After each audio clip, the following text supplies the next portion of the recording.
I'm Derek Lieu, and I make video game trailers. A normal day of work for me is playing the game that I'm working on, capturing footage, doing research about the game and maybe similar games in the genre, going through footage and trying to come up with an outline for the trailer, and then editing to music or working with a composer to figure out the structure of the trailer music, going through huge spreadsheets of dialogue to try to find the little bits that I think would work well in a trailer. And at a certain point, it's just sending new versions, talking to the developers, saying, okay, this part here is broken, we should recapture this, or this part here isn't really working for the trailer for whatever reason. I get surprisingly little feedback about actually the editing.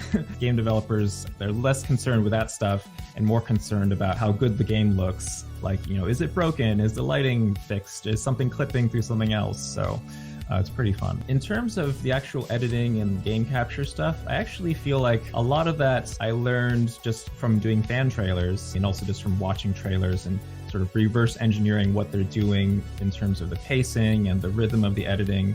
A lot of that I figured out just through observation and practice. So yeah, I do try to watch as much as I can just for inspiration, how they took a game and focused on the parts that are really important for this trailer versus this trailer. And I also like to analyze like an entire campaign from beginning to end. How did they keep us interesting even though they have 10 trailers versus some other games, maybe they have 3 trailers and it feels kind of boring by the time the second or third one comes around. The other valuable thing, actually, I'm working in a professional environment, is to just see other people's work, their timelines. So I can see the actual footage and then see all the clips in the timeline and see, oh, there's a sound effect here that's doing this thing here.